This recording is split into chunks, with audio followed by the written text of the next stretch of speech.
Je quitte mon travail, tu nous soutiendras pendant que je me retrouve, a écrit ma sœur par SMS. J'ai répondu, pas mon problème, et j'ai accepté un emploi à l'étranger à partir de lundi. 10 minutes plus tard, maman a écrit, banni de Thanksgiving jusqu'à ce que tu signes le prêt de $150 000 de ta sœur. Cette nuit-là, j'ai consulté mes comptes et supprimé les paiements partagés en mon nom. Rachel, 34 ans, ne s'attendait pas à ce que la trahison prenne la forme d'un simple message texte un mardi après-midi. Avant de me lancer dans cette histoire incroyable, d'où regardez-vous? Cliquez sur ce bouton j'aime et abonnez-vous si vous avez déjà eu un membre de votre famille qui attendait de vous que vous financiez ses choix de vie. Croyez-moi, vous voudrez voir comment j'ai finalement osé me défendre après des années d'exploitation. Pour comprendre l'audace de la demande d'Amanda, vous devez connaître notre histoire. Contrairement à ma sœur, je travaille depuis l'âge de 16 ans. Mon premier emploi était dans une épicerie locale, où je faisais des étagères les week-ends et après les cours. Quand est venue l'université, mes parents m'ont clairement fait comprendre qu'ils ne pouvaient contribuer que minimalement à mes études. Nous n'avons tout simplement pas assez pour vous deux, disaient-ils. Pourtant, ils avaient toujours assez pour les besoins d'Amanda. J'ai rassemblé des bourses, des prêts étudiants et j'ai travaillé 30 heures par semaine dans un café du campus pour joindre les deux bouts. Ma vie sociale en a souffert, mais j'ai obtenu un diplôme en marketing et j'ai immédiatement commencé à gravir les échelons de l'entreprise. Pendant des années, j'ai vécu avec des colocataires dans un petit appartement, j'ai utilisé les transports en commun et j'ai emporté mon déjeuner pour économiser chaque centime. Ce n'est que l'année dernière, à 33 ans, que j'ai finalement remboursé mes prêts étudiants. Un moment de liberté que j'ai célébré seul dans mon appartement avec une bouteille de champagne que je gardais pour cette occasion précise. Ma position actuelle de cadre marketing dans une entreprise technologique ne s'est pas faite par hasard. J'ai travaillé 60 heures par semaine, j'ai pris des projets que personne ne voulait et j'ai constamment obtenu des résultats qui m'ont fait remarquer. Ma stabilité financière a été difficilement acquise et récente. Les valeurs d'autosuffisance et de responsabilité n'étaient pas que des principes que j'admirais. C'étaient des mécanismes de survie. Amanda, en revanche, a vécu une vie complètement différente. 3 ans plus jeune que moi, à 31 ans, elle a toujours été l'enfant chéri de mes parents. Quand elle a voulu fréquenter une université privée coûteuse, mes parents ont contracté un second prêt hypothécaire sur leur maison. Sa première voiture était un cadeau de fin d'études secondaires, pas une berline d'occasion comme la plupart des adolescents, mais un SUV compact tout neuf. Parce que la sécurité est importante pour notre petite fille. Son schéma d'arrogance s'étend à sa vie professionnelle. Au cours des 8 années qui ont suivi l'université, elle a eu 6 emplois différents, aucun ne durant plus de 18 mois. Chaque départ suivait le même scénario. Le lieu de travail était toxique, son patron n'appréciait pas ses talents, ou le poste étouffait sa créativité. Chaque fois, elle démissionnait, souvent sans avoir d'autres postes en vue, et vivait financièrement à flot avec l'aide de nos parents ou de plus en plus de moi. Je me souviens encore quand elle a quitté son poste de coordinatrice marketing il y a 3 ans. Je rendais visite à nos parents pour le dîner du dimanche quand elle a fièrement annoncé qu'elle était partie après que son patron l'ait manqué de respect en lui demandant de refaire une présentation. « Mais as-tu parlé au RH ?» ai-je demandé, inquiète de sa stabilité financière. « Je n'ai pas à justifier ma valeur à qui que ce soit », a-t-elle répondu tandis que ses parents hochaient la tête avec approbation. 2 semaines plus tard, elle m'a appelé pour me demander $800 pour couvrir son loyer. Juste jusqu'à ce que je trouve quelque chose de mieux. Ce quelque chose de mieux s'est avéré être un poste d'assistante administrative dans un bureau immobilier local, un emploi dont elle se plaignait constamment qu'il était en dessous de son potentiel, malgré l'absence de compétences spécialisées ou de certifications qui la qualifieraient pour des postes plus avancés. La dynamique familiale qui a créé cette situation a des racines profondes. Nos parents, tous 2 enseignants aux revenus modestes, ont toujours trouvé des ressources supplémentaires pour Amanda tout en s'attendant à ce que je me contente de moins. Quand j'avais besoin d'un appareil dentaire, on me disait d'attendre que le retour d'impôt de mes parents arrive. Mais quand Amanda a voulu aller à un camp d'été cher la même année, l'argent s'est matérialisé sans question. Ce schéma s'est poursuivi à l'âge adulte. Lors des réunions de famille, mes parents s'enthousiasmaient sur l'esprit libre et la créativité d'Amanda, tandis que mes réalisations professionnelles étaient reconnues par de brèves félicitations avant que la conversation ne passe à autre chose. J'étais désignée comme celle qui était responsable et qui n'avait pas besoin d'attention ni de soutien, tandis qu'Amanda nécessitait des soins et une assistance constante. Lors de notre dernier dîner de Thanksgiving, Amanda a fait allusion à de grands changements de vie à venir avec un sourire secret. Tandis que Jason, son mari depuis 3 ans, hochait la tête avec enthousiasme à ses côtés. J'ai senti un nœud se former dans mon estomac, sentant que ces changements pourraient m'impliquer d'une manière ou d'une autre, mais j'ai repoussé ce sentiment. Jason a été un catalyseur des pires tendances d'Amanda depuis qu'ils se sont rencontrés il y a 4 ans. Barista à temps partiel avec des aspirations perpétuelles à faire carrière dans l'industrie de la musique.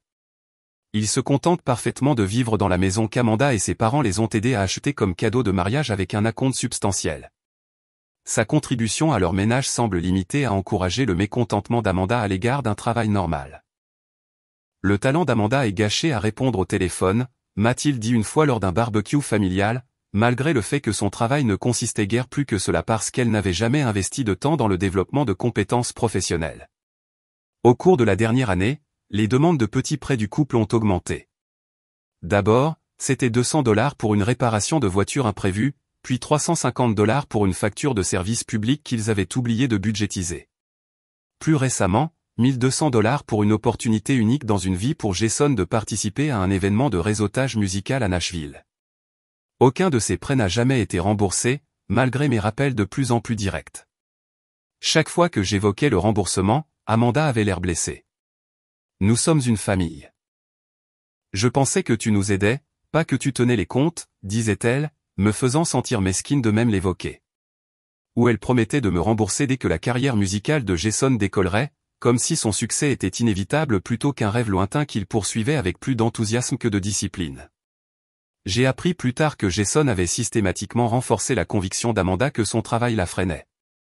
Tu pourrais faire tellement plus, lui disait-il sans spécifier ce que ce plus pourrait être ni comment elle pourrait s'y préparer. Selon notre cousine Morgane, qui est restée proche d'Amanda, Jason plantait l'idée qu'Amanda méritait un congé sabbatique pour trouver son authenticité depuis au moins 6 mois avant que le fameux message texte n'arrive sur mon téléphone. Lorsque le message d'Amanda est arrivé, j'étais en pleine préparation pour une importante présentation client. J'ai failli l'ignorer jusqu'à la fin de ma réunion, mais quelque chose dans l'aperçu de la notification excellente nouvelle. Je quitte mon emploi m'a fait m'arrêter. J'ai ouvert le message complet et ma mâchoire est littéralement tombée en lisant « Excellente nouvelle ». Je quitte mon emploi pour me retrouver. Le stress de la vie d'entreprise tue mon esprit et j'ai besoin de temps pour explorer ce qui me rend vraiment heureux. Jason me soutient totalement et réduit ses heures au café pour me rejoindre dans ce voyage de découverte de soi. Nous avons calculé que $2000 par mois de votre part devraient couvrir nos factures pendant que j'explore ma raison d'être. Vous gagnez bien votre vie et vous n'avez pas de famille à soutenir, donc cela ne devrait pas être un fardeau. La famille est de la famille, n'est-ce pas? Nous pensons que 6 à 12 mois devraient suffire. Tellement hâte de ce nouveau chapitre. Je t'aime. Avant même que je puisse comprendre, un autre message de Jason est apparu. Salut Rachel. Je voulais juste ajouter que c'est ce que font les familles les unes pour les autres. Amanda t'a soutenu émotionnellement pendant ton stress professionnel, il est donc temps de rendre l'appareil financièrement. Nous avons déjà donné notre préavis à nos emplois. Hâte de partager notre voyage avec vous. Paix et gratitude. J'ai regardé mon téléphone avec incrédulité. L'audace était époustouflante. Ils avaient déjà démissionné, en supposant que je financerais leur voyage de découverte de soi sans même en discuter avec moi d'abord. Et quel soutien émotionnel Jason faisait-il référence? Amanda appelait peut-être une fois par mois, généralement pour se plaindre de son travail ou demander de l'argent. Ma première réponse a été mesurée. Ce n'est pas quelque chose que je puisse accepter. Nous devrions en parler en personne. En quelques minutes, mon téléphone a sonné. Amanda pleurait avant même que je dise bonjour. Je n'arrive pas à croire à quel point tu es égoïste, sanglota-t-elle. Je t'ai soutenu dans tout, et la seule fois où j'ai demandé de l'aide, tu m'as rejeté. Amanda, tu me demandes $24 000 ou plus sans aucune discussion. Ce n'est pas une petite faveur, ai-je répondu, en essayant de garder la voix calme malgré les notes clients éparpillées sur mon bureau et le début de réunion dans 20 minutes. Ce n'est que de l'argent, a-t-elle répliqué, son-ton passant de la blessure à l'indignation. Tu choisis l'argent plutôt que mon bonheur et ma santé mentale. Je souffre dans ce travail, Rachel. Je souffre. J'ai entendu des bruissements, puis la voix de Jason est venue au bout du fil. Ta sœur a une crise à cause de cette culture de travail toxique, a-t-il dit, sa voix dégoulinant de condescendance. Veux-tu vraiment être la raison pour laquelle elle reste piégée dans un système qui écrase son esprit? Je veux soutenir le bonheur d'Amanda, ai-je répondu prudemment. Mais je ne peux pas financer deux adultes qui ont choisi de démissionner sans plan. Nous avons un plan, a rétorqué Jason. Amanda a besoin d'espace pour explorer ses passions. Elle envisage de lancer un blog sur le bien-être ou peut-être de devenir coach de vie. Ces choses prennent du temps à se développer. Et ta carrière musicale? Ai-je demandé avec insistance. C'est la beauté de cet arrangement, a-t-il dit sans aucune trace d'ironie. J'aurai plus de temps pour réseauter et créer pendant qu'Amanda trouve sa voie. C'est gagnant-gagnant. Sauf pour moi qui fournis tout l'argent, ai-je noté. La conversation a continué en cercle avec Amanda revenant au téléphone en larmes, m'accusant de ne jamais soutenir ses rêves et d'être obsédée par le matérialisme corporatif. Quand j'ai posé des questions sur leurs économies ou sur la façon dont ils prévoyaient de couvrir les dépenses si mon soutien ne se matérialisait pas, Amanda a lâché la bombe qu'ils avaient déjà donné leur préavis à leurs emplois, effectifs à la fin du mois, dans seulement 2 semaines. Nous ne pensions pas que tu dirais non, a-t-elle admis. Maman et papa disent toujours à quel point tu réussis. Après avoir terminé l'appel avec un refus ferme mais doux, j'ai réussi à me recomposer suffisamment pour traverser ma présentation client. Mais ce soir-là, mon téléphone s'est illuminé d'un appel de ma mère. Amanda est absolument dévastée, a-t-elle commencé sans préambule. Elle nous a appelés en sanglotant en disant que tu avais refusé de l'aider pendant une crise existentielle. Maman, elle me demande des milliers de dollars pour qu'elle puisse quitter son emploi sans plan. J'ai expliqué qu'elle a besoin de se retrouver, Rachel. Tout le monde n'est pas fait pour la vie d'entreprise comme toi, a répondu ma mère. Ton père et moi aiderions davantage, mais nous avons un revenu fixe depuis la retraite, donc je devrais financer ton style de vie parce que j'ai choisi de construire une carrière, ai-je demandé, incrédule. La famille soutient la famille, la voix de mon père a interrompu. Ils étaient sur haut-parleur. Quand ta sœur a besoin d'aide, tu interviens. C'est ce que nous t'avons appris à faire. Et la responsabilité personnelle? Ai-je rétorqué. N'est-ce pas aussi quelque chose que vous nous avez appris? Ne sois pas si froide, a soupiré ma mère. Tu es seule dans cette ville, concentrée sur rien d'autre que le travail. Peut-être qu'aider ta sœur te donnerait un sens au-delà de ton emploi. Ce commentaire m'a piqué plus que je ne voulais l'admettre. Mes parents avaient souvent laissé entendre que ma concentration sur l'avancement professionnel était d'une certaine manière un défaut de caractère plutôt qu'une nécessité ou une réussite dont il fallait être fier. Selon leur vision du monde, la dépendance d'Amanda envers la famille était saine et normale, tandis que mon indépendance était dépeinte comme solitaire et triste. La conversation s'est terminée sans résolution, mais le lendemain matin, un message de groupe d'Amanda est arrivé. Je te donne une semaine pour reconsidérer ta décision. Il ne s'agit pas seulement d'argent. Il s'agit de savoir si tu valorises la famille ou non. Si tu ne peux pas nous soutenir maintenant quand nous avons vraiment besoin de toi, je ne vois pas comment nous pouvons maintenir une relation à l'avenir. Jason a ajouté son propre message séparé 1 heure plus tard. Je pense que tu es juste jalouse qu'Amanda ait le courage de se libérer pendant que tu es coincé dans la course aux souris. Triste que tu valorises l'argent plus que le bonheur de ta sœur. Au cours des jours suivants, la pression s'est intensifiée. Ma tante a appelé pour prendre de mes nouvelles après avoir parlé à ma mère. Mon cousin a envoyé un message pour me demander pourquoi j'étais difficile. Même ma grand-mère, qui utilisait rarement son smartphone, a envoyé un message disant qu'elle priait pour l'harmonie familiale. C'était comme si Amanda avait mobilisé toute notre famille pour me faire pression afin que je me soumette. Chaque soir, je me couchais avec un nœud dans l'estomac, me demandant si j'étais vraiment égoïste. Valait-il la peine de 2000 $ par mois de détériorer ma relation avec ma sœur? Étais-je vraiment obsédé par l'argent comme Jason l'avait affirmé? À la fin de la semaine, j'étais mentalement et émotionnellement épuisé. Je suis resté éveillé à fixer le plafond, contemplant toutes mes options et les conséquences potentielles de chacune. Quelque chose n'allait pas dans toute la situation, mais le poids des attentes familiales était écrasant. J'avais besoin de plus d'informations avant l'expiration du délai d'1 semaine d'Amanda. Le tournant est arrivé lorsque j'ai décidé d'approfondir la situation d'Amanda et Jason. Mon premier appel a été à ma cousine Morgane, qui était toujours restée proche d'Amanda, mais qui semblait récemment plus distante d'elle. Je ne suis pas surprise qu'il t'ait demandé, a dit Morgane lorsque j'ai expliqué la situation. Amanda parle de quitter son emploi depuis des mois. Elle m'a dit en janvier qu'elle prévoyait de passer à un style de vie plus authentique cette année. Janvier, ai-je répété. C'était il y a 4 mois. Économise-t-elle de l'argent pour cette transition? La pose mal à l'aise de Morgane m'a tout dit. En fait, elle dépense plus, pas moins. Elle a acheté une nouvelle série de bagages le mois dernier, le type cher. Et ils sortent plus, pas moins. Cette information m'a incité à vérifier quelque chose que je n'aurais normalement pas considéré, les comptes de médias sociaux d'Amanda. Alors que son Instagram principal montrait les habituelles photos de famille et des citations inspirantes, une demande d'ajout d'amis sur son compte Facebook a révélé une page récemment créée Amanda S Journée et qu'elle n'avait pas partagée avec sa famille. La page était remplie de plans ambitieux, d'un voyage en voiture de 3 mois à travers les centres spirituels de l'Amérique, d'une retraite de yoga à Bali, de plans pour manifester l'abondance par une vie authentique. Un post a particulièrement retenu mon attention. Si reconnaissante du soutien familial qui rendra ce voyage possible. Le post daté du 15 février, soit près de 3 mois avant qu'elle ne m'envoie le message demandant un soutien. Une enquête plus approfondie m'a mené à ces tableaux Pinterest, qui étaient remplis de peints de luxueuses villas à travers le pays et de destinations internationales exotiques. Un tableau intitulé Notre année de liberté comprenait des peints de propriétés en bord de mer au Costa Rica et de retraites de montagne au Colorado. Le tout avec des prix bien supérieurs à la bourse mensuelle de $2000 qu'elle m'avait demandé. Encore plus troublant, ce que j'ai appris de Lisa, une ancienne collègue qui travaillait au même bureau immobilier qu'Amanda. Quand j'ai prudemment mentionné que ma sœur quittait son emploi, Lisa semblait confuse. Elle dit à tout le monde ici que tu finances son année sabbatique.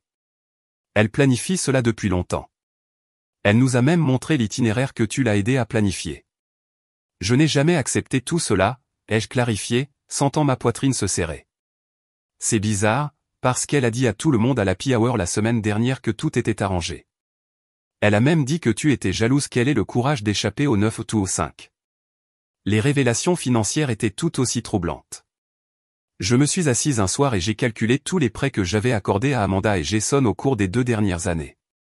Le total s'élevait à $15 750, bien plus que ce que j'avais réalisé. Pas un seul dollar n'avait jamais été remboursé. Un texto rapide à ma mère a donné l'information que mes parents avaient aidé à leur prêt hypothécaire plusieurs fois au cours de la dernière année quand ils étaient entre 2 opportunités. Lorsqu'on lui a demandé, ma mère a admis qu'ils avaient donné à Amanda et Jason plus de $10 000 rien qu'au cours de la dernière année. Mes soupçons croissants m'ont incité à demander à Morgane la situation de crédit d'Amanda et Jason. Morgane a confirmé ce que je craignais. Ils ont atteint leur limite sur 3 cartes de crédit. Amanda s'est plainte le mois dernier des taux d'intérêt. Ils ne font que des paiements minimums depuis des années. Malgré cette réalité financière, j'ai découvert par les médias sociaux qu'ils avaient financé une nouvelle voiture il y a seulement 3 mois, un SUV milieu de gamme qu'Amanda prétendait qu'ils avaient besoin pour le voyage à venir. Les pièces du puzzle commençaient à s'assembler. Ils planifiaient cela depuis des mois, accumulant des dettes, faisant des achats majeurs, et supposant que je les sauverais. Peut-être que la découverte la plus blessante est venue lorsque Morgane a willingly partagé des captures d'écran d'une conversation entre elle et Amanda datant de 2 mois auparavant. Amanda. Rachel ne dira pas non. Elle a toujours été une cible facile quand j'enclenche les larmes. Morgane, mais $2000 par mois, c'est beaucoup à demander. Amanda, elle gagne 6 chiffres et vit seule dans cet appartement chic. Elle peut se le permettre. D'ailleurs, elle essaie toujours de prouver qu'elle est la sœur responsable. C'est sa chance d'être vraiment utile pour une fois. Les captures d'écran continuaient, révélant des plans pour prolonger leur sabbatique bien au-delà des 6 à 12 mois initialement mentionnés s'ils se retrouvaient encore. Jason avait apparemment dit à Amanda qu'il pourrait potentiellement étirer mon soutien pendant quelques années s'ils étaient stratégiques à ce sujet. La révélation finale est venue de Tina, une collègue d'Amanda, que j'ai rencontrée par hasard dans un café près du bureau d'Amanda. Lorsque j'ai mentionné qu'Amanda quittait son poste, Tina a semblé surprise. Ce n'est pas l'histoire que j'ai entendue, a-t-elle dit prudemment. Son patron lui a offert une promotion le mois dernier pour devenir responsable de bureau, mais elle a refusé. Elle a dit que cela interférerait avec ses grands projets. Cela contredisait le récit d'Amanda selon lequel son travail était épuisant pour l'âme et qu'elle était sous-évaluée. Elle n'avait pas été poussée dehors. Elle avait activement rejeté une opportunité d'avancement parce qu'elle ne correspondait pas à son plan prédéterminé de me faire financer son style de vie. Le point de rupture est survenu lors d'un appel apparemment innocent avec Amanda où elle me pressait à nouveau à propos de ma décision. Au milieu de l'explication de la façon dont il serait fiscalement responsable avec mon argent, elle a mentionné accidentellement leur plan de louer leur maison pendant leur voyage. Attends, ai-je interrompu. Tu prévois de louer la maison que maman et papa t'ont aidé à acheter et tu veux toujours que je paie tes factures? Amanda a bafouillé. Eh bien, nous devons couvrir le prêt hypothécaire et le revenu locatif aiderait juste avec nos dépenses de voyage. Alors tu vas double dip, ai-je clarifié. Recevoir des revenus locatifs est mon argent. Ce n'est pas comme ça, a-t-elle protesté. Mais ensuite, la voix de Jason est venue en arrière-plan. Dis-lui juste que les 6 mois pourraient durer un peu plus longtemps, a-t-il dit, apparemment sans savoir que je pouvais l'entendre. Une fois que nous aurons commencé ce voyage, nous aurons peut-être besoin d'1 an ou 2 pour vraiment trouver notre voie. 1 an ou 2, ai-je répété. Ton message disait 6 à 12 mois. Amanda a soupiré dramatiquement. Nous ne pouvons pas mettre de délai à la croissance personnelle, Rachel. Ce voyage pourrait prendre plus de temps que nous ne le pensions initialement. Puis est venu le commentaire de Jason qui m'a fait basculer. Ton argent serait enfin utilisé pour quelque chose de significatif au lieu de simplement traîner sur ton compte en banque. Comme si mes économies durement gagnées étaient d'une manière ou d'une autre gaspillées par le fait de ne pas financer leurs vacances prolongées, comme si mes objectifs professionnels et financiers ne comptaient rien par rapport à leur voyage spirituel.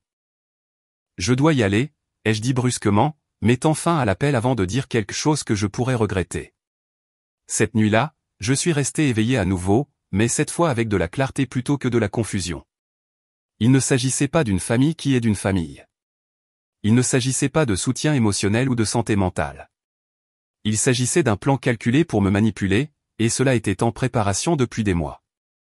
La trahison a été profonde, mais elle a également renforcé ma détermination. Non seulement je maintiendrai ma position de refus, mais j'aborderai également les années de manipulation qui avaient conduit à ce moment. Le lendemain de mon appel téléphonique révélateur avec Amanda, j'ai appelé malade au travail pour la première fois en 3 ans. J'avais besoin d'espace pour digérer ce que j'avais découvert et décider comment réagir. Ma première réaction a été une colère pure. Je voulais appeler Amanda immédiatement et la confronter avec tout ce que j'avais appris. Mais je savais que cette approche ne mènerait qu'à du déni, des larmes et, finalement, à plus de pression familiale pour que je cède. Au lieu de cela, j'ai décidé de canaliser mes émotions dans une réponse méthodique. Ma première étape a été de programmer une séance d'urgence avec ma thérapeute, Dr Marshall, que je consultais mensuellement pour résoudre des problèmes d'enfance. Ce que vous décrivez est un schéma de manipulation émotionnelle et financière, a noté Dr Marshall après que j'ai raconté les événements récents. La question est maintenant, quelles limites devez-vous fixer pour vous protéger? Cette question est devenue mon étoile polaire au cours des jours suivants. Il ne s'agissait pas seulement de dire non à une seule demande scandaleuse. Il s'agissait de traiter une vie d'imbalance et d'exploitation. J'ai passé cette soirée à écrire, une pratique que Dr Marshall m'avait recommandée il y a des années. Page après page, j'ai documenté des cas où l'on attendait de moi des sacrifices tandis qu'Amanda recevait du soutien. Les voyages scolaires que j'avais manqués parce qu'il n'y avait pas assez d'argent la même année qu'Amanda avait reçu un nouvel ordinateur. La fois où j'avais travaillé le soir du réveillon de Noël pour gagner une prime alors qu'Amanda recevait une montre coûteuse de nos parents parce qu'elle avait eu une année si difficile. Le schéma était clair et constant. On attendait de moi que je donne, que je sacrifie et que je comprenne, tandis qu'Amanda avait droit à recevoir, à prendre et à être accommodée. À minuit, j'avais atteint un moment de clarté. Dire simplement non à la demande d'Amanda n'était pas suffisant. Le système familial tout entier devait être confronté à ces schémas dysfonctionnels. Si je ne traitais pas cela de manière exhaustive maintenant, Amanda trouverait simplement un autre moyen d'exploiter mes ressources et de me culpabiliser à l'avenir. Le lendemain, j'ai consulté Bridget, ma conseillère financière, sur la protection de mes actifs. Bien qu'Amanda ne puisse pas accéder directement à mes comptes, Bridget a suggéré de documenter tous les prêts précédents et de créer des enregistrements clairs au cas où la situation dégénérerait vers un territoire juridique. Les enchevêtrements financiers familiaux peuvent devenir compliqués, a-t-elle prévenu. Il vaut mieux avoir tout par écrit à partir de maintenant. Avec l'aide de Bridget, j'ai créé une feuille de calcul complète de chaque dollar que j'avais donné à Amanda et Jason au cours des années, y compris les dates, les objectifs déclarés et tous les textes ou emails promettant un remboursement. Le total était encore plus élevé que ce que j'avais initialement calculé, soit 17 820 $ au cours des 3 dernières années seulement. En constituant ma documentation, j'ai réalisé que j'avais besoin d'un soutien émotionnel pour résister à la pression que je savais qui allait venir. Mon premier appel a été à mon ami Daniel, qui avait été témoin de beaucoup de dynamiques avec ma famille au cours de notre amitié de 15 ans. J'attendais ce jour, a dit Daniel, lorsque j'ai expliqué ma décision de confronter la situation. Il t'exploite depuis des années. Tu te souviens quand Amanda t'a appelé pendant ma réunion d'évaluation, exigeant que tu quittes le travail pour venir la chercher parce que sa voiture faisait un bruit bizarre? Je m'en souvenais. J'avais quitté une réunion importante, me précipitant à travers la ville, pour découvrir que l'urgence était un voyant de maintenance de routine. Amanda avait été agacée que je semble stressé à l'idée de manquer mon évaluation. Mon appel suivant a été à ma tante Patricia, sœur de mon père, qui avait vécu une situation similaire avec son propre frère des années auparavant. Contrairement à mes parents, ma tante Patricia m'avait toujours traité, Amanda et moi, de manière égale lors de nos visites, remarquant et louant mes réalisations tout en tenant Amanda responsable de ses choix. Tes parents ont facilité le comportement d'Amanda depuis qu'elle est un tout petit, a confirmé ma tante Patricia. Ils pensent l'aider, mais ils handicapent sa capacité à fonctionner comme un adulte indépendant, et ils t'ont imposé un fardeau injuste dans le processus. Ma tante Patricia a accepté d'être présente au prochain dîner d'anniversaire de famille de mon père, un événement que je redoutais, mais que je voyais maintenant comme l'occasion parfaite d'aborder la situation avec tout le monde présent. J'ai également repris contact avec Morgane, qui a admis s'être éloignée d'Amanda en raison de schémas de manipulation similaires.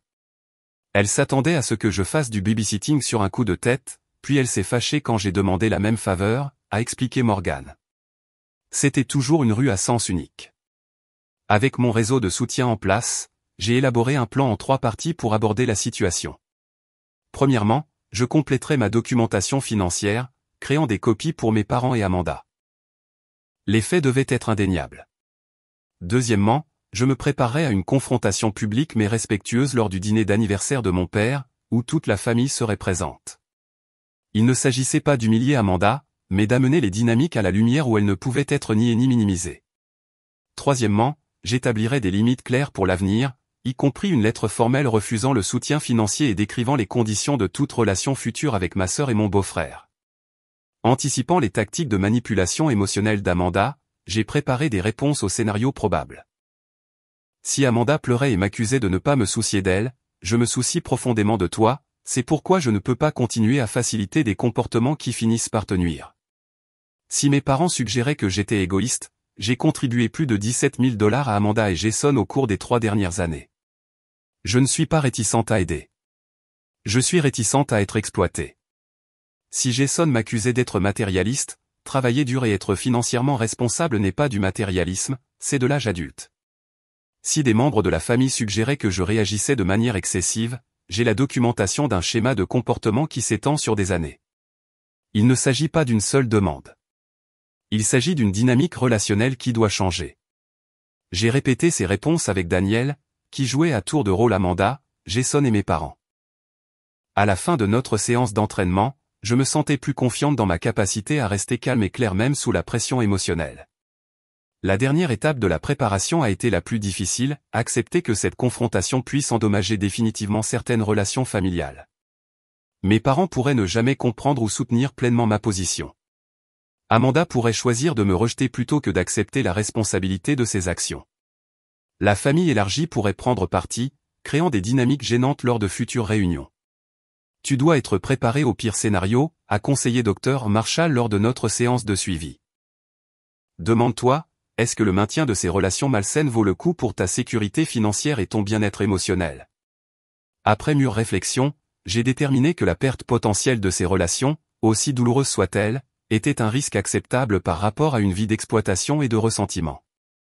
Avec cette décision difficile prise, j'ai senti un poids se soulever de mes épaules. Pour peut-être la première fois de ma vie d'adulte, je mettais mon propre bien-être en premier sans culpabilité ni excuse.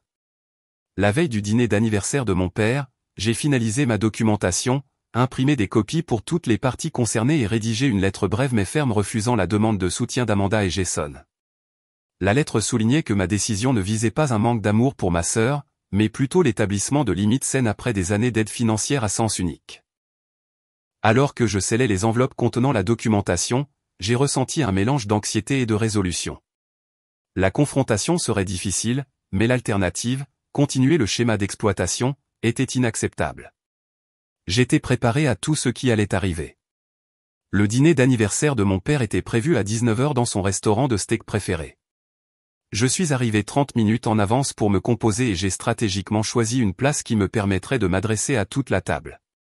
J'ai placé les enveloppes en carton contenant ma documentation financière sous ma chaise, ne voulant pas montrer ma main avant le bon moment. Les membres de la famille sont arrivés progressivement. D'abord, mes parents, puis ma tante Patricia, qui m'a donné un signe de tête encourageant, puis divers cousins et ma grand-mère. Amanda et Jason étaient les derniers à arriver. Ils sont entrés 15 minutes en retard avec un air de droit à la facilité que je reconnaissais maintenant trop clairement. Amanda a évité de me regarder dans les yeux, tandis que Jason a offert un sourire narquois qui suggérait qu'il pensait que ma semaine de réflexion m'avait fait changer d'avis pour leur position. La première heure du dîner s'est déroulée avec les habituelles conversations familiales, bien que j'ai remarqué qu'Amanda chuchotait à ma mère plusieurs fois, toutes deux jetant des regards dans ma direction. Alors que le dessert était servi, Amanda a tapoté son verre pour attirer l'attention de tout le monde. Mon rythme cardiaque s'est accéléré. Cela se passait exactement comme je l'avais prévu. Puisque nous sommes tous réunis, Amanda a commencé avec un sourire étudié. Jason et moi voulions partager une excellente nouvelle. Après beaucoup de réflexion, nous avons décidé de quitter nos emplois pour entreprendre un voyage de découverte de soi et de but. Nous allons voyager, explorer des pratiques spirituelles, et enfin poursuivre nos véritables vocations sans les contraintes des emplois 9 à 5. Des murmures d'approbation ont circulé autour de la table. Ma grand-mère a caressé affectueusement la main d'Amanda. Comme c'est merveilleux, ma chère. Il est important de suivre votre cœur. Nous sommes si fiers de toi d'avoir eu le courage de faire ce changement, a ajouté ma mère, rayonnante. Puis est venu le moment que j'attendais. Amanda s'est tournée vers moi, son expression un mélange parfait d'attente et de léger défi. Et nous sommes si reconnaissants envers Rachel d'avoir accepté de nous soutenir pendant cette période de transition. Sa générosité rend ce voyage possible. Tous les regards se sont tournés vers moi. C'était le point de pivot, exactement comme je l'avais préparé. J'ai pris une profonde inspiration et j'ai gardé la voix calme et mesurée. J'ai peur qu'il y ait eu un malentendu, ai-je dit clairement. Je n'ai jamais accepté de soutenir financièrement la décision d'Amanda et Jason de quitter leurs emplois. En fait, j'ai explicitement refusé lorsqu'ils m'ont demandé $2000 par mois sans date de fin en vue. La table est tombée dans le silence. Le visage d'Amanda est devenu rouge. Ce n'est pas. Nous en avons discuté, a-t-elle bafouillé. Non, Amanda. Tu m'as informé de ton attente par message texte. J'ai refusé. Tu m'as fait pression. J'ai refusé à nouveau. J'ai atteint sous ma chaise et j'ai récupéré les enveloppes. J'ai préparé des informations qui, je pense, aideront à clarifier la situation pour tout le monde. J'ai distribué les enveloppes à mes parents, à Amanda et à Jason, et j'en ai gardé une pour référence.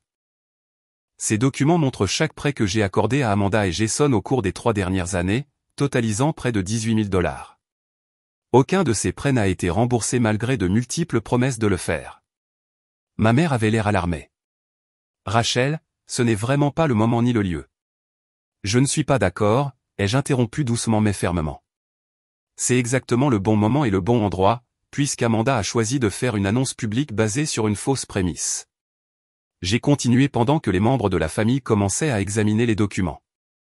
La deuxième section montre des preuves qu'Amanda et Jason planifient cela depuis au moins 4 mois, y compris l'achat de nouveaux bagages, la création de comptes de médias sociaux pour leur voyage, et la mention à des amis que j'avais déjà accepté de financer leur voyage. Tout cela avant même de m'approcher avec leur demande. Le visage d'Amanda était passé du rouge au blanc. Tu m'as espionné, a-t-elle sifflé. Non, j'ai enquêté sur des allégations qui affectent directement mon bien-être financier, ai-je corrigé. La troisième section montre que tu as refusé une promotion au travail, contredisant ta prétention selon laquelle tu étais dans un environnement toxique. Et enfin, vous y trouverez la documentation de votre plan de louer votre maison pendant vos voyages, générant des revenus tout en vous attendant toujours à ce que je paie vos factures. Jason s'est levé brusquement. C'est ridicule. Tu es juste jalouse que nous ayons le courage de vivre authentiquement pendant que tu es coincé dans une prison corporative. Je suis resté assise et calme. Il ne s'agit pas de choix de style de vie, Jason. Il s'agit d'honnêteté, de responsabilité et de respect mutuel, tout ce qui a manqué dans ma relation avec toi et Amanda. Amanda a commencé à pleurer sur commande. Je n'arrive pas à croire que ma propre sœur me fasse ça. Tu as toujours été égoïste, Rachel, mais c'est un nouveau niveau bas. Allons-y, a dit Jason, passant son bras autour d'Amanda. Nous n'avons pas à rester ici et à être attaqués. Alors qu'il sortait précipitamment du restaurant, un silence inconfortable s'est installé à la table. Ma tante Patricia m'a serré la main sous la table en signe de soutien silencieux. Mon père a été le premier à parler. Je n'avais aucune idée que c'était autant d'argent, a-t-il dit calmement, regardant toujours la feuille de calcul. Ce n'est que ce que je leur ai donné, ai-je répondu. Cela n'inclut pas ce que toi et maman avez contribué. Ma mère avait l'air tiraillée entre suivre Amanda et rester pour gérer la situation. Tu aurais pu gérer cela en privé, a-t-elle dit, mais sa conviction habituelle était absente. Comme Amanda l'a géré en privé en annonçant à toute la famille que j'avais accepté de financer ses voyages, ai-je demandé avec insistance. Le dîner s'est terminé maladroitement, les membres de la famille trouvant des excuses pour partir plus tôt. Comme je m'y attendais, les répercussions ont été immédiates et intenses. Dans l'heure qui a suivi mon retour à la maison, mon téléphone a été inondé de messages d'Amanda, allant d'accusations furieuses à des supplications blessées. Je n'arrive pas à croire que tu m'aies humilié devant tout le monde. C'est impardonnable. Si tu avais eu des préoccupations, tu aurais dû m'en parler en privé au lieu de créer un spectacle. Je pensais que tu m'aimais. Comment as-tu pu faire ça à ta propre sœur? S'il te plaît, appelle-moi. Nous pouvons arranger ça. Je souffre vraiment en ce moment. Je n'ai répondu à aucun de ces messages, suivant les conseils de Dr Marshall de donner à chacun le temps de digérer les informations que j'avais présentées. Le lendemain matin, j'ai reçu des messages de soutien de ma tante Patricia et, étonnamment, de mon cousin Thomas, qui a écrit « J'ai observé cette dynamique pendant des années. Il était temps que quelqu'un dise quelque chose. Reste forte. » En revanche, ma grand-mère a appelé pour exprimer sa déception face à mon attaque publique contre Amanda, bien qu'elle ait admis ne pas avoir lu la documentation que j'avais fournie. Les affaires de famille doivent rester privées, a-t-elle insisté. La réponse la plus difficile est venue 3 jours après le dîner lorsque mes parents se sont présentés sans annonce à mon appartement un dimanche matin. Nous devons parler de la façon de résoudre cette situation, a dit ma mère en s'installant sans y être invitée sur le canapé de mon salon. Amanda est absolument dévastée. Il n'y a rien à résoudre, ai-je répondu. J'ai pris ma décision de ne pas financer le changement de style de vie d'Amanda et Jason. Cette décision est définitive, mais la famille est dans le chaos, a soutenu mon père. Ta grand-mère est contrariée.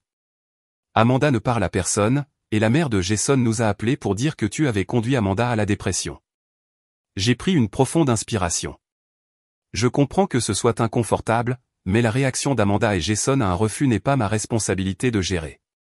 Ma mère avait l'air sincèrement perplexe. Mais tu as toujours été celle qui intervient, qui apaise. C'est ton rôle dans la famille. Ce rôle ne m'a pas servi, ai-je répondu. Et il a empêché Amanda de développer la résilience et la responsabilité dont elle a besoin en tant qu'adulte. La conversation a continué en cercle pendant près de 2 heures avec mes parents alternant entre les culpabilisations, les appels à l'harmonie familiale, et des moments occasionnels de réflexion sincère sur les schémas que j'avais identifiés. Ils sont partis sans résolution, ma mère en larmes et mon père silencieux et renfermé. La situation a encore escaladé lorsque j'ai reçu un appel de mon responsable de bureau le lendemain. J'ai reçu un appel étrange de quelqu'un nommé Jason, a-t-elle rapporté. Il a dit qu'il y avait une urgence familiale et que vous deviez être contacté immédiatement. Lorsque j'ai proposé de vous transférer à votre poste, il a dit quelque chose sur le fait que vous évitiez ces appels et a essayé d'obtenir votre numéro de téléphone portable. Cette violation de mes limites professionnelles a été la goutte d'eau qui a fait déborder le vase. J'ai appelé mon avocat cet après-midi-là et j'ai programmé une consultation pour discuter des options pour aborder le comportement de plus en plus intrusif d'Amanda et Jason. Le conflit familial avait dépassé un désaccord privé. Il menaçait désormais ma réputation professionnelle et ma tranquillité d'esprit. La semaine suivant le dîner d'anniversaire de mon père a apporté une escalade que je n'avais pas entièrement anticipée. Le mardi matin, j'étais dans une réunion client lorsque mon assistante m'a interrompu avec un message urgent. Amanda est dans le hall, pleure et fait une scène. J'ai quitté la réunion et j'ai trouvé Amanda assise de manière dramatique sur un canapé dans le hall, le mascara dégoulinant sur son visage. Les employés à proximité jetaient des regards inconfortables dans sa direction. « Amanda, qu'est-ce que tu fais ici ?» ai-je demandé calmement, consciente du spectacle qu'elle créait. Tu ne réponds pas à mes appels, a-t-elle sangloté bruyamment. Tu m'as promis de nous aider, Rachel. Tu as promis, et maintenant nous allons tout perdre. Je l'ai guidée fermement vers la sortie. Je n'ai jamais rien promis, et c'est complètement inapproprié. Nous pouvons en parler dehors. Une fois dehors, le comportement d'Amanda a changé instantanément. Les larmes se sont arrêtées et sa voix s'est durcie. Tu vas regretter de m'avoir humilié.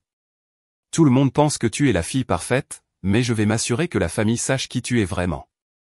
Il ne s'agit pas de la famille, ai-je répondu, en gardant mon sang-froid. Il s'agit de toi et Jason qui attendez de moi que je finance votre style de vie pendant que vous ne contribuez en rien en retour. Nous racontons déjà à tout le monde comment tu nous as abandonnés quand nous avions besoin de soutien pour la santé mentale, a-t-elle rétorqué. Jason a lancé une campagne de financement pour notre voyage vers le bien-être après la trahison familiale. Nous avons déjà récolté $3000. Effectivement, quand j'ai consulté les médias sociaux ce soir-là, j'ai trouvé une page GoFundMe que Jason avait créée, présentant des photos de famille d'Amanda et des enfants de Mia. La description dépeignait une histoire déchirante de la lutte d'Amanda contre l'anxiété au travail et comment sa sœur, financièrement prospère mais émotionnellement distante, avait promis un soutien avant de le retirer cruellement, les laissant en crise. La collecte de fonds demandait $25 000 pour aider Amanda à guérir du traumatisme professionnel et de l'abandon familial. Plusieurs membres de la famille avaient déjà contribué et partagé la page, y compris la femme de mon cousin et, plus douloureusement, ma mère. Le lendemain a apporté une autre violation de frontières lorsque Jason a appelé mon directeur de division, prétendant qu'il y avait une urgence potentiellement mortelle impliquant ma sœur. Mon directeur, inquiet, m'a accordé l'après-midi. Un temps que j'ai passé à documenter ces incidents croissants sur les conseils de mon avocat.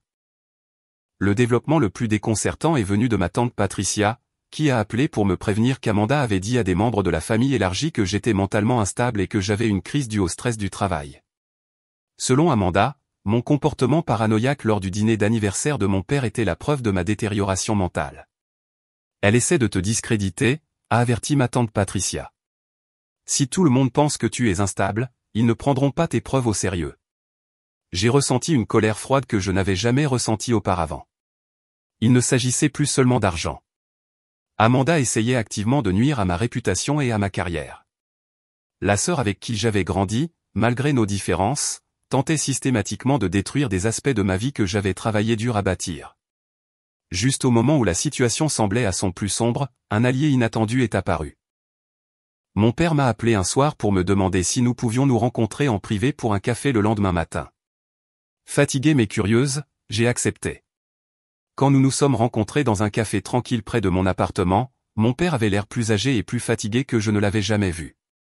J'ai beaucoup réfléchi, a-t-il commencé timidement, et j'ai revu ces documents que tu as fournis. Je te dois des excuses, Rachel. Surprise, j'ai attendu qu'il continue. Ta mère et moi, nous avons facilité la vie d'Amanda toute sa vie. Nous pensions l'aider, soutenir son esprit créatif. Mais en regardant le schéma que tu as documenté, il a secoué la tête, nous lui avons rendu un mauvais service, et nous avons été injustes envers toi dans le processus. Mon père a révélé qu'il avait consulté leur dossier financier et avait été choqué de découvrir qu'ils avaient donné à Amanda et Jason plus de $45 000 au cours des 5 dernières années seulement, de l'argent qu'ils ne pouvaient pas vraiment se permettre. Alors que nous approchons de la retraite, je pensais toujours que ce n'était qu'une aide occasionnelle, a-t-il admis. Mais voir tout cela s'additionner. Il a poussé une feuille de papier sur la table, son propre tableur de soutien financier à Amanda et Jason.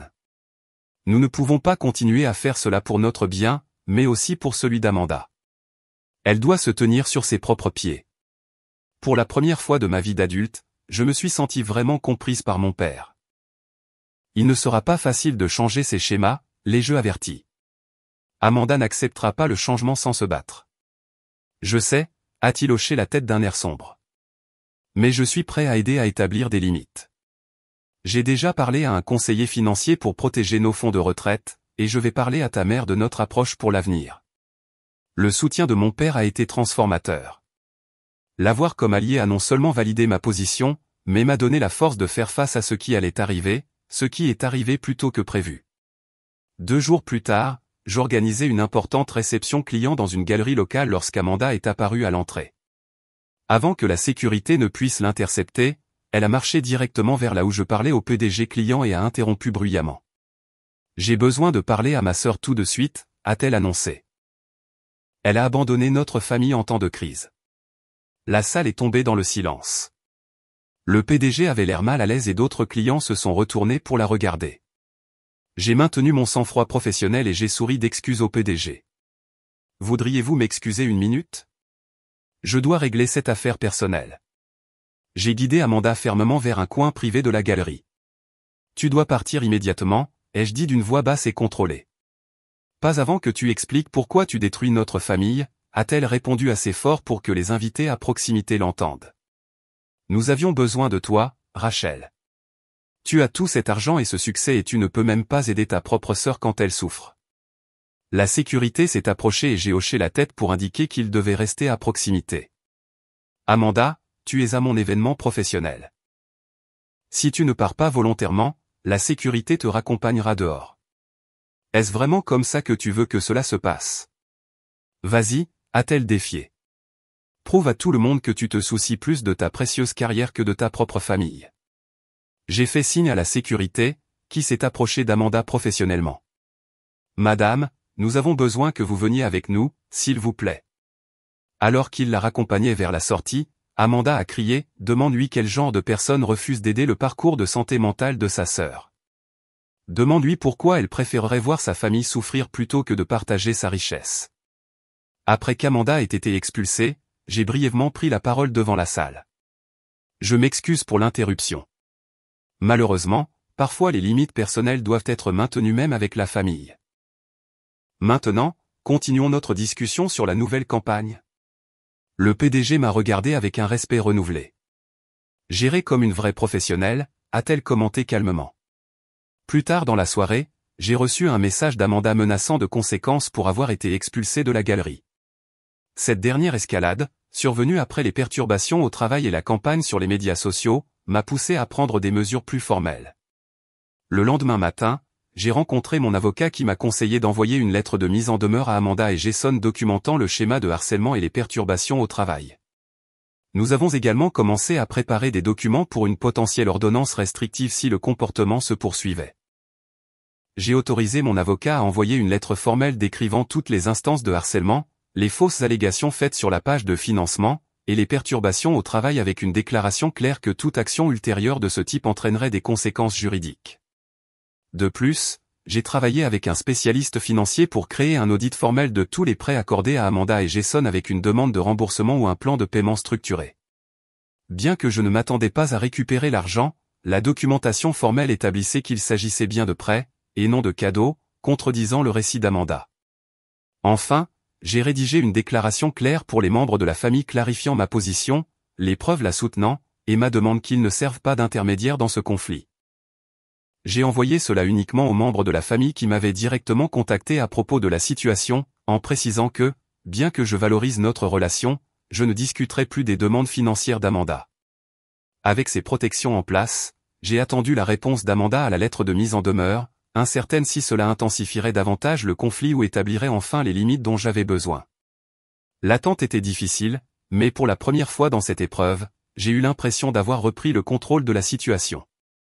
La lettre de mise en demeure a eu un effet immédiat, bien que pas celui que j'attendais. Plutôt que de provoquer une nouvelle série d'escalades de la part d'Amanda et Jason, elle a déclenché mes parents à enfin prendre des mesures décisives. Mon père a appelé le lendemain de la remise de la lettre pour m'informer que lui et ma mère avaient organisé une réunion de famille à leur domicile ce week-end-là, où Amanda et Jason devaient assister. C'en est assez, a dit fermement mon père. Ta mère et moi avons parlé, et nous avons décidé qu'il était temps que tout le monde aborde cette situation directement. Quand je suis arrivé chez mes parents ce samedi-là, j'ai été surprise de trouver non seulement Amanda et Jason, mais aussi ma tante Patricia et ma grand-mère. Amanda était assise raide sur le canapé, les yeux rouges mais secs, tandis que Jason était affalé à côté d'elle avec une expression renfrognée. Ma mère avait l'air nerveuse, se joignant et se déjoignant les mains, tandis que mon père se tenait avec une autorité inhabituelle. Nous sommes ici pour résoudre une situation qui a complètement dégénéré, a commencé mon père une fois tout le monde assis. Rachel nous a montré des documents qui dépeignent une image préoccupante, et le comportement récent d'Amanda a franchi plusieurs lignes. Ma mère a hoché la tête en signe d'accord, un petit geste qui a néanmoins envoyé un message puissant que mes parents présentaient un front uni.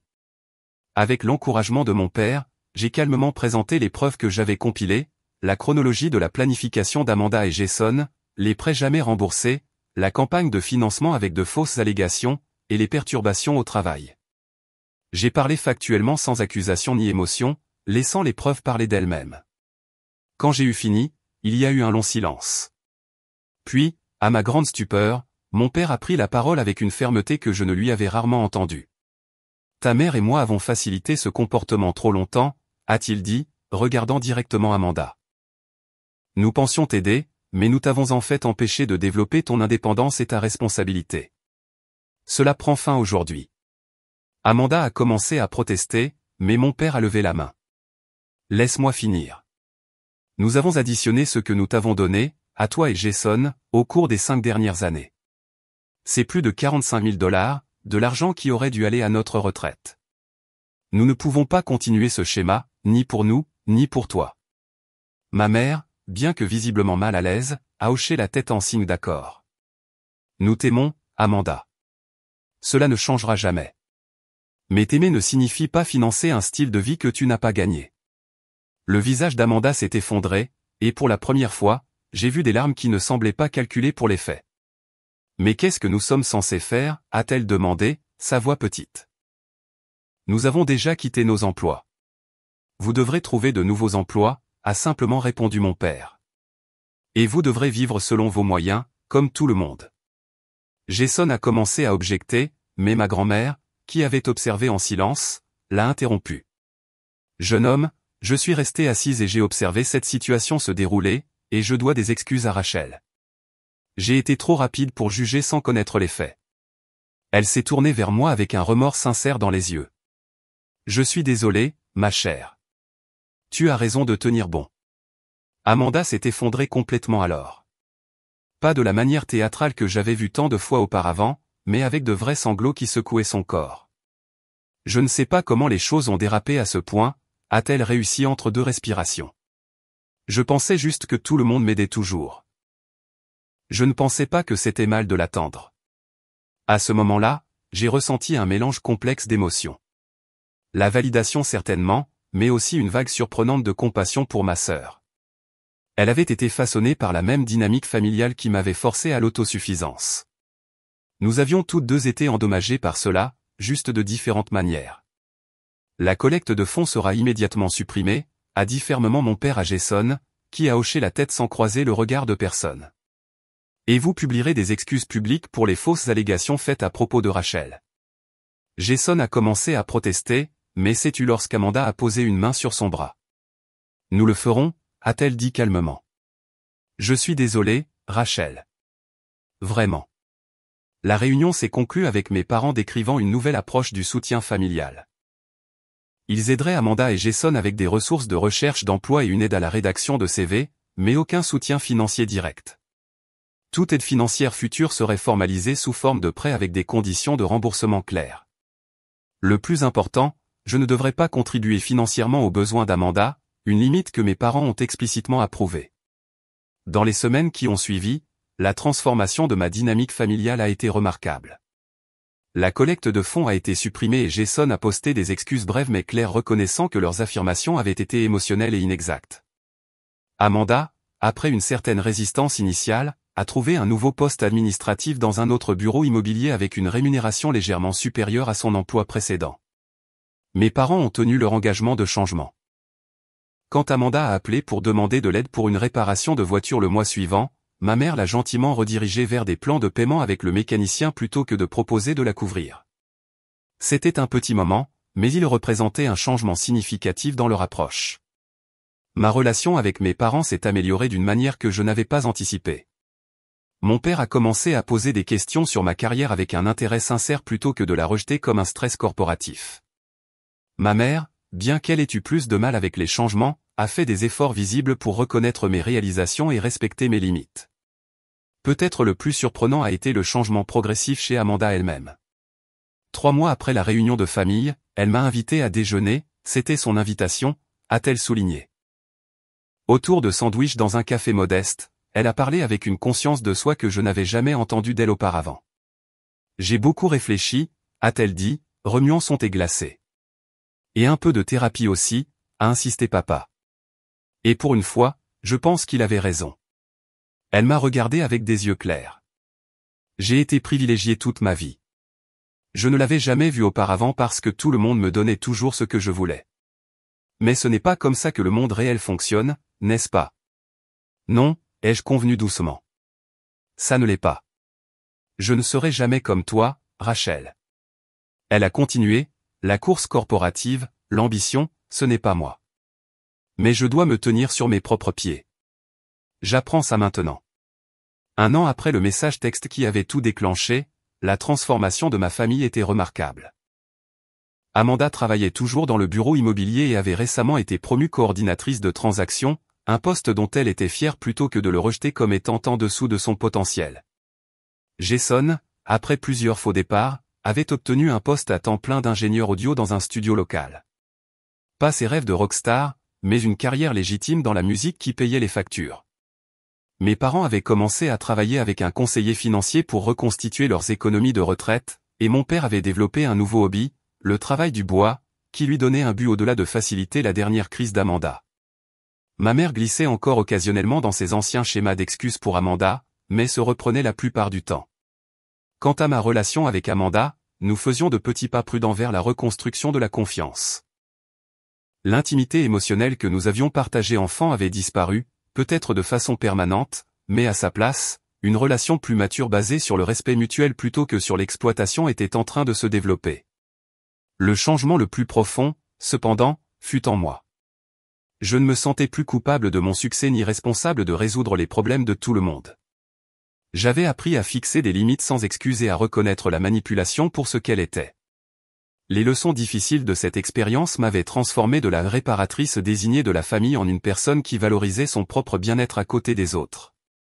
Lors de notre récent dîner de famille, alors que je regardais Amanda aider à débarrasser la table sans qu'on le lui demande, un signe petit mais significatif de sa maturité croissante, j'ai réfléchi au douloureux voyage qui nous avait menés ici. Le message texte arrogant qui avait tout déclenché avait finalement conduit à une guérison et à une croissance que nul d'entre nous n'aurait pu anticiper. Parfois, aimer vraiment sa famille signifie avoir le courage de dire pas ma responsabilité et quand facilité ne ferait que causer du tort. Parfois, les frontières les plus difficiles à établir sont celles les plus nécessaires au bien-être de chacun. Et parfois, les dynamiques familiales que nous acceptons comme normales sont les schémas mêmes qui doivent être brisés pour que des relations authentiques s'épanouissent. Avez-vous jamais dû fixer des limites difficiles avec des membres de votre famille qui se sentaient en droit de vos ressources? Comment avez-vous géré la situation et quel a été le résultat? J'adorerais entendre vos expériences dans les commentaires ci-dessous. Si cette histoire vous a interpellé, veuillez aimer, vous abonner et la partager avec quelqu'un qui pourrait lutter avec des dynamiques familiales similaires. Parfois, savoir que vous n'êtes pas seul dans ces défis fait toute la différence. Merci d'avoir écouté mon parcours. Et rappelez-vous, aimer quelqu'un ne signifie pas sacrifier son propre bien-être.